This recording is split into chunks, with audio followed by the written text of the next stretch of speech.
जय हिंद फ्रेंड्स। आज हम लोग इंजीनियरिंग मैथमेटिक्स के अपने नेक्स्ट टॉपिक की ओर बढ़ेंगे और उस टॉपिक में हम ये देखेंगे। अभी तक हमारा टॉपिक जो चल रहा है वो है रैंक ऑफ मैट्रिसेस कैसे फाइंड की जाती है। तो उसमें हमने ये देखा कि नॉर्मल फॉर्म और नॉर्मल फॉर्म में हमने दो एप्लीकेशन देखे। पहला ये देखा था कि पी और क्यू ऐसे मैट्रिक्स निकालने होते हैं जो पी ए क्यू के कम्बिनेशन को आइडेंटिटी मैट्रिक्स में बदल देते हैं, और दूसरा उनकी सहायता से हम कैसे इनवर्स ऑफ मैट्रिक्स निकालते हैं। ठीक है, और उसका हमने फार्मूला देखा कि A inverse is equal to Q into P. अब हम देखते हैं कि रैंक ऑफ मैट्रिक्स निकालने का दूसरा तरीका है मैट्रिक्स का ट्रायंगुलराइजेशन करना। ट्रायंगुलराइजेशन का क्या मतलब है? हमने आपको ये बता रखा है कि मैट्रिक्स का जो ट्रायंगुलर मैट्रिक्स होता है वो दो टाइप का होता है, एक अपर ट्रायंगुलर मैट्रिक्स और दूसरा लोअर ट्रायंगुलर मैट्रिक्स। ठीक है, तो सिंपल सी बात है, किसी भी मैट्रिक्स को अगर हम किसी भी एक फॉर्म में तोड़ते हैं, चाहे हम अपर ट्रायंगुलर मैट्रिक्स में तोड़ें या लोअर ट्रायंगुलर मैट्रिक्स में तोड़ें, ठीक है, तो जो नंबर ऑफ नॉन जीरो रोज होंगी या number of non zero columns होंगे वही हमारा रैंक हो जाएगा। तो चलिए हम आगे बढ़ते हैं और ये देखते हैं कि मैट्रिक्स की रैंक कैसे निकाली जाती है यूजिंग ट्रायंगुलराइजेशन। ठीक,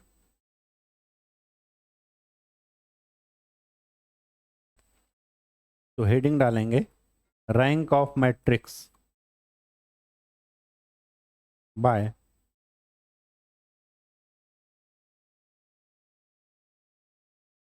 ट्रायंगुलर फॉर्म। इसी को बोलते हैं, जैसे नॉर्मल फॉर्म को बोलते थे कैनोनिकल फॉर्म, वैसे ही ट्रायंगुलर फॉर्म को बोलते हैं रो इक्वेलन, ECHELON,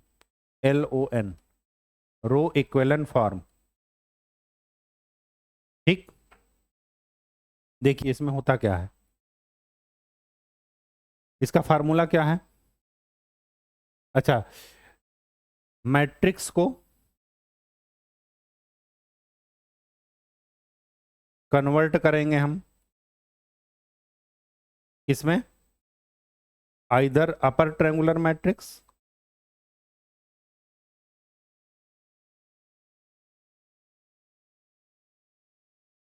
या आपकी मर्जी lower triangular matrix. Upper triangular matrix lower triangular matrix में करने से पहले आपको ये पता होना चाहिए कि अपर ट्रायंगुलर मैट्रिक्स होता क्या है। अपर ट्रायंगुलर मैट्रिक्स का मतलब मैंने क्या बताया था कि जब डायगोनल एलिमेंट के नीचे के सारे एलिमेंट जीरो हों तो उसको क्या बोलते हैं, अपर ट्रायंगुलर, और जब ऊपर के जीरो हों इधर के राइट साइड के तो उसको बोलते हैं लोअर ट्रायंगुलर मैट्रिक्स। ये कन्वर्जन करने के लिए हमारे पास वही एक तरीका है, क्या, एलिमेंट्री ऑपरेशन। और एलिमेंट्री ऑपरेशन हम इसमें क्या करेंगे, ओनली रो में करेंगे। क्यों? क्योंकि ये इसके बाद के डायगोनल एलिमेंट के नीचे के एलिमेंट बनाने हमारे लिए आसान होते हैं, जीरो। ठीक है, इसलिए हम केवल रो ऑपरेशन करेंगे, इसीलिए इसको बोलते हैं रो इक्विवेलेंट फॉर्म। ठीक है, तो देख लेते हैं कि इसके न्यूमेरिकल या इससे रैंक कैसे निकालते हैं। और रैंक की डिफिनीशन वही है इसमें कि number of non zero rows या non zero columns in triangular matrix. जो हमारा ट्रायंगुलर मैट्रिक्स बनेगा उसमें कितने नॉन जीरो रोज हैं या कितने नॉन जीरो कॉलम हैं, वही हमारा रैंक होगा। ठीक, तो न्यूमेरिकल से देख लेते हैं कि इससे रैंक कैसे निकालते हैं। ये हमारा मैट्रिक्स है, इसमें मैट्रिक्स का ऑर्डर क्या है, 3x4। तो स्वाभाविक सी बात है कि इसकी जो रैंक होगी वो 1 से ज्यादा होगी और 3 से कम होगी। ठीक, जीरो नहीं होगी। ठीक है, चलिए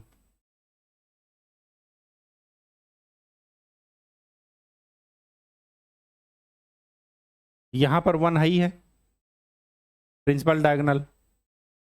अब इसके बाद ये वाले को जीरो बना देना है, ये को जीरो बना देना है, तो क्या ऑपरेशन लगाएंगे, R2 is equal to R2 minus 2R1 और R3 is equal to R3 minus R1। जब ये ऑपरेशन लगाएंगे तो हमारा मैट्रिक्स क्या बनेगा, 1 2 3 2, 0 -1 -1 -3, 0 1 1 3। अब क्या करते हैं, ये है प्रिंसिपल डायगोनल एलिमेंट, इसके नीचे के सारे क्या बना दूं, 0, तो R3 को क्या कर देता हूं, R3 प्लस R2। अगर मैं ये कर देता हूं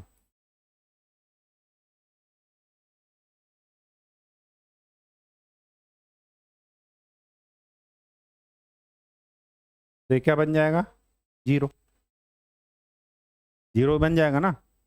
ठीक, अब हमारे पास देखिए ये है प्रिंसिपल डायगोनल और इसके बाद के क्या हैं, सारे एलिमेंट 0,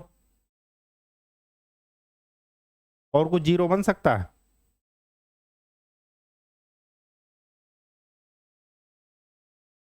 देख लेते हैं 0 बन सकता है कि नहीं।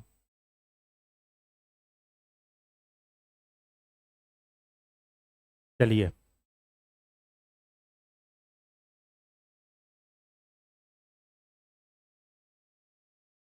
R1 is changed to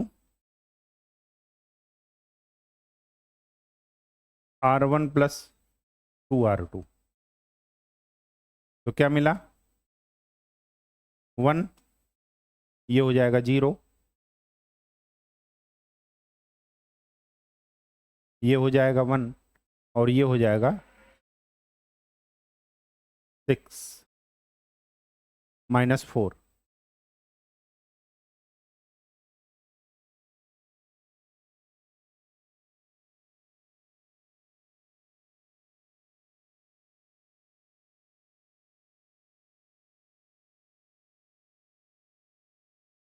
अब ध्यान से देखिए, अब अगर मैं कोई भी रो ऑपरेशन लगाऊंगा तो अगर मैं इसको 0 बनाना चाहूंगा तो ये हमारा नॉन जीरो बन जाएगा, ठीक, और अगर मैं इसको 0 बनाना चाहूंगा तो ये नॉन जीरो बन जाएगा, तो कोई फायदा नहीं है। तो यहां पर नॉन जीरो रोज देख लीजिए, नॉन जीरो रोज कितना है, 2, और कॉलम देखिए 1 2 3 4,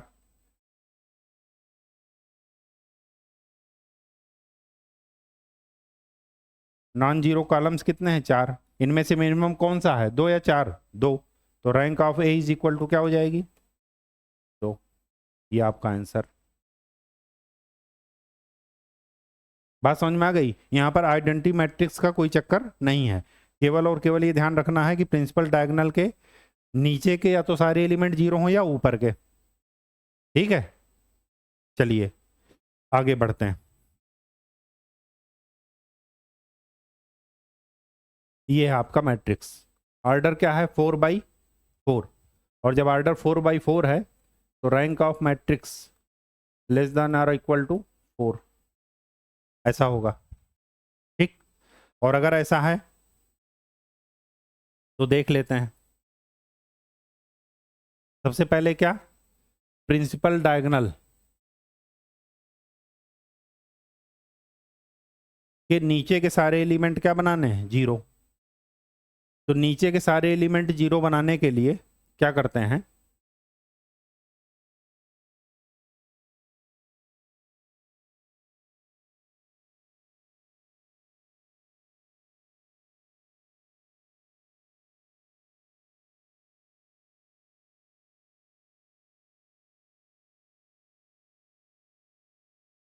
सबसे पहले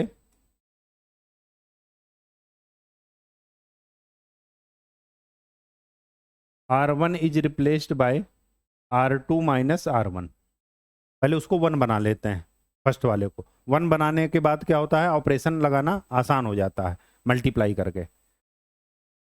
तो 3 minus 2 1, minus 2 minus 3 minus 5, 1 plus 2 3, 2 minus 4 minus 2। ठीक।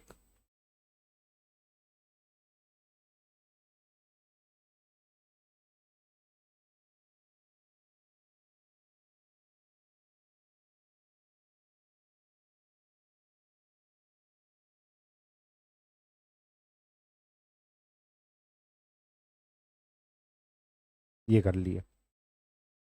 अब क्या हुआ, ये हमारा principal diagonal element, principal diagonal, इसके नीचे के जीरो बना दीजिए। इसके नीचे के जीरो बनाएंगे तो पहले यहाँ से जीरो बनाना स्टार्ट करते हैं। तो R2 is replaced by R2 minus 3R1, R3 is replaced by R3 minus 3R1,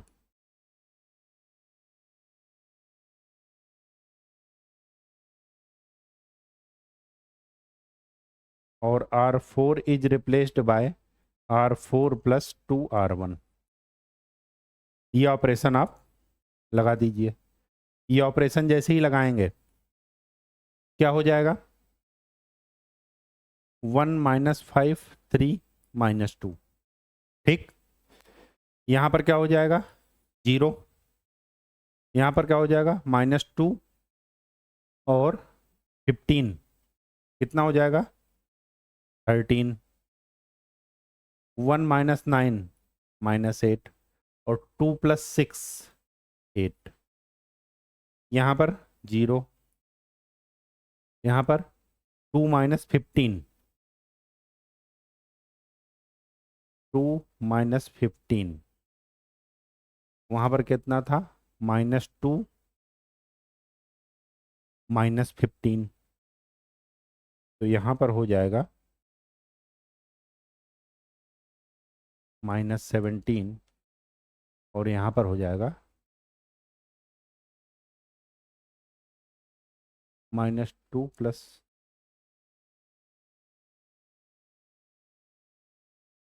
यहाँ पर तो 13 ही होगा, और यहाँ पर 2 प्लस 15 17, और 3 माइनस 9 -6 और 4 माइनस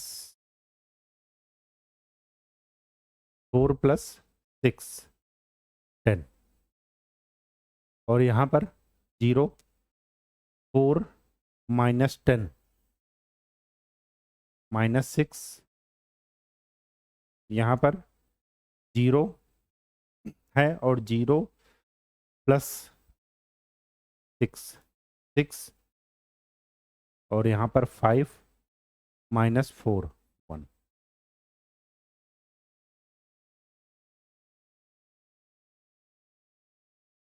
ठीक। ये आपका प्रिंसिपल डायगोनल है। ठीक है। अब हमें जीरो बनाना है। जीरो बनाने के लिए क्या करेंगे,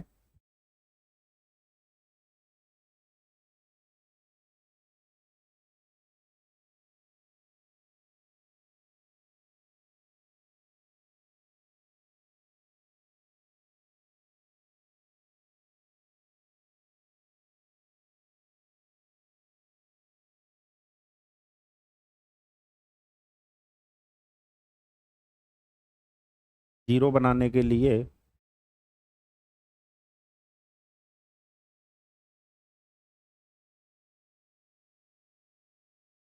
इलेवन,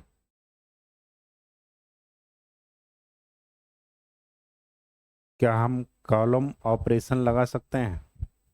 अगर कॉलम ऑपरेशन लगा लेंगे तब 20 को कर सकते हैं। दूसरा तरीका ये हुआ,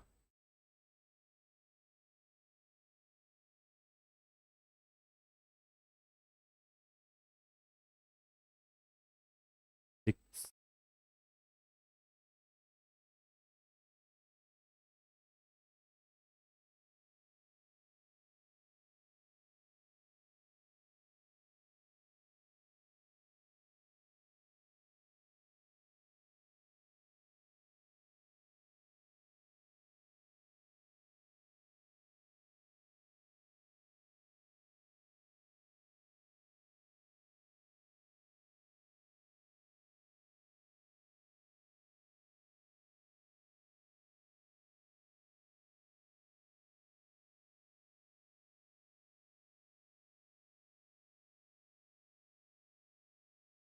R4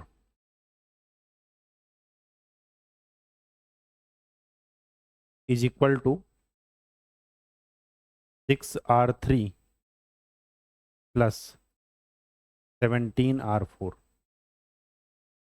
यहाँ पर 6 का मल्टीप्लाई किए दे रहा हूँ, यहाँ पर 17 का, और दोनों को ऐड किए दे रहे हैं। तो 1 माइनस 5 3 माइनस 2 0 13 माइनस 8 8 0 17 माइनस 6 10। यहाँ पर 0 इधर आ जाएगा 0। यहाँ पर क्या किए, माइनस 36 और 17 इंटू 6 102।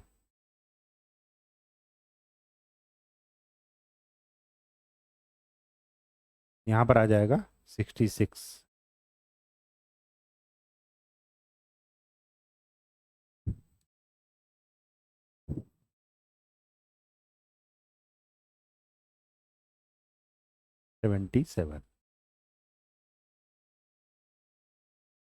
ठीक है, ये आ गया। अब क्या करते हैं, अब ये करेंगे कि प्रिंसिपल डायगोनल ये है, तो इसके नीचे की 0 बनाने हैं, तो वो है 66 और ये है 7। तो क्या कर देते हैं, R4 को 11 से डिवाइड कर देते हैं। तो क्या मिला, 1 माइनस 5 3 माइनस 2 0 13 माइनस 8 8 0 17 माइनस 6 10 और 0 0 6 7।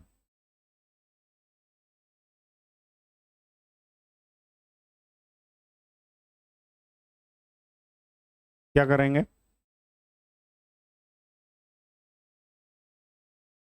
अब इसको 0 करते हैं।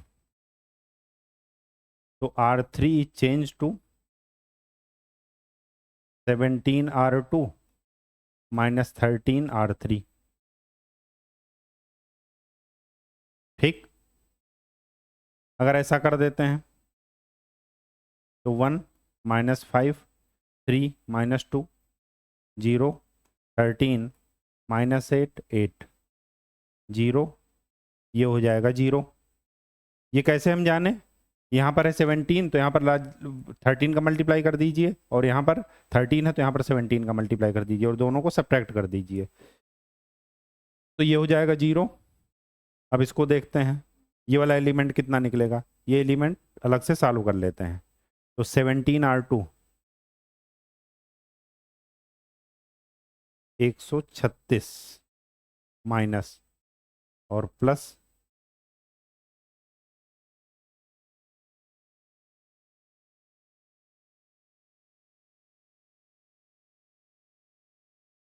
'तो ये कितना आ गया,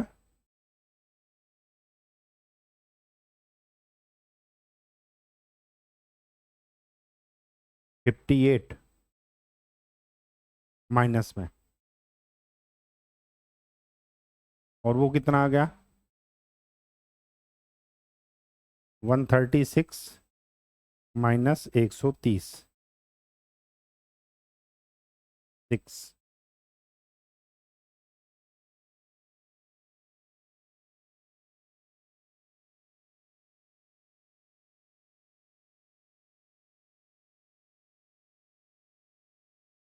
ठीक, अब जब ये आ गया तो फिर अब क्या करना है आपको, ये है आपका प्रिंसिपल डायगोनल। प्रिंसिपल डायगोनल के नीचे के एलिमेंट को 0 बनाना है, और नीचे का एलिमेंट क्या है, ये 6। 6 को 0 बनाने के लिए क्या करेंगे, R4 is change to,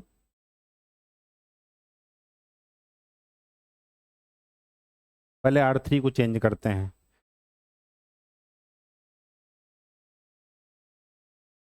R3 divided by 2, ताकि मल्टीप्लिकेशन आसान हो जाए।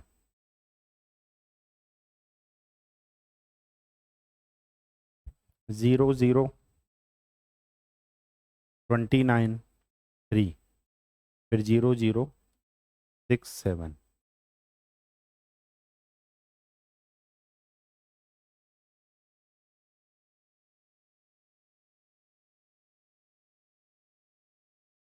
इसको 0 बनाना है, तो इसको 0 बनाने के लिए क्या करेगी, R4 is equal to 6R3 plus 29R4। ठीक, तो क्या मिला, 1 -5 3 -2 0 13 -8 8 0 0 -29 3 0 0 0। यहाँ पर क्या हो जाएगा, 6R3, तो 18 और 7 29।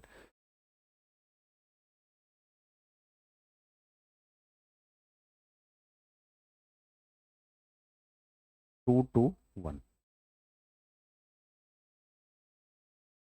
अपर ट्रायंगुलर मैट्रिक्स बन गया।